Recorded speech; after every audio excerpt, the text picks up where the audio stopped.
Let's try and construct scenarios जो कि आने वाले साल में on the face of it पहले क्वार्टर्स में देखने को मिलेंगे।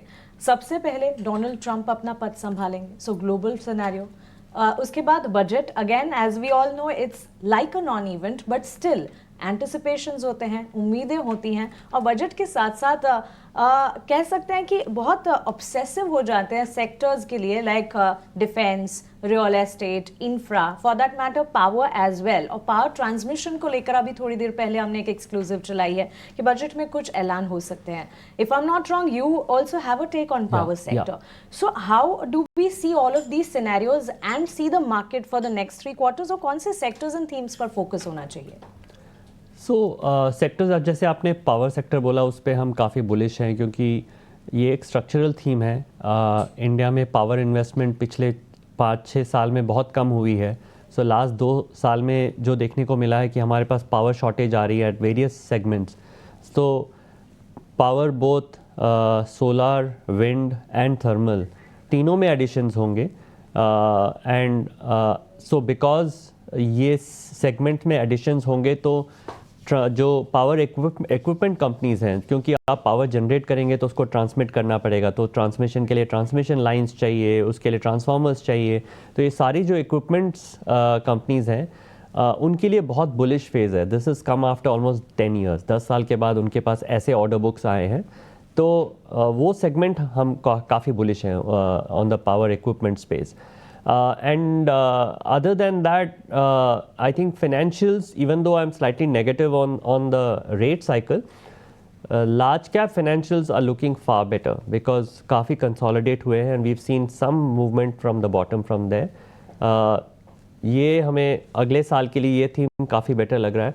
इनफैक्ट हमें लगता है कि जो स्मॉलर बैंक्स और NBFCs हैं उनमें थोड़ा नेगेटिव सरप्राइजेज आएंगे अगले 2 क्वार्टर में। जो ऑलरेडी हमने देखे हैं NPAs थोड़ी उनकी बढ़ रही थी। I think the worst quarter will be the Q3 जहाँ पे उनकी नेगेटिव सरप्राइजेज आने के चांसेस हैं। तो I will be very careful and cautious on some of these segments. ठीक है। Shridhar sir, good morning. मैं अभिषेक बोल रहा हूँ दिल्ली स्टूडियो से। सर देखिए, आपका नाम बड़ा प्यारा है, इसमें शिव भी है, इसमें राम भी है। मुझे ना मार्केट को लेकर या फिर सेक्टर को लेकर कोई सवाल नहीं पूछना, वो तो मानसी ने और सृष्टि ने पूछ लिए हैं और समझ भी लिए हैं कि मार्केट में क्या करना है, सेक्टर में क्या देखना है। मुझे आप 2 चीज़ बताइए, ये आप बैलेंस कैसे करते हैं?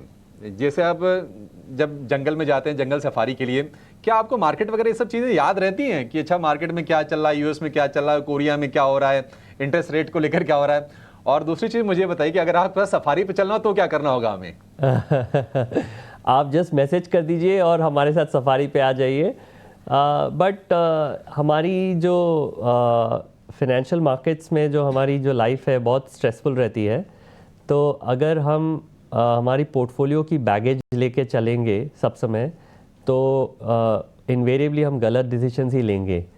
तो अगर हमें हमारी जो बेस रिसर्च के ऊपर कॉन्फिडेंस रहता है तो हमें डे टू डे स्टॉक्स देखने की कोई ज़रूरत नहीं पड़ती। अगर हम डे टू डे स्क्रीन के सामने रहेंगे और हर टिकर अगर हम देखते रहेंगे तो इनवेरिएबली वो जो ग्रीड एंड फियर का जो बोलते हैं साइकोलॉजी, वो हमारे ऊपर प्ले करता है। ये मेरा पर्सनल व्यू है, अलग अलग लोगों के अलग व्यूज़ रहेंगे। तो मैं जितना स्क्रीन से दूर रहूं वही मैं पसंद करता हूं, या तो कंपनी से मिलना या फील्ड ट्रिप करना, ये मुझे ज़्यादा बेनिफिशियल लगते हैं। और स्टॉक्स हम 1 क्वार्टर के लिए तो कभी ख़रीदते ही नहीं हैं। तो अगर हमारी थीसिस सही रहती है तो वी वुड प्ले थ्रू जो भी वॉलेटिलिटीज़ रहती हैं उसको हम लेके चलते हैं। उसका ये मतलब नहीं है कि हमारी हर थीसिस सही रहती है। आई थिंक ये इतने साल मार्केट में रह के आई थिंक सबने देखा होगा कि आप नंबर ऑफ मिस्टेक्स भी आप करेंगे, बट जितना आप डे टू डे अगर प्राइजेस कम देखें तो इवेंचुअल रिजल्ट्स बेटर रहता है, ये हमारा मानना है।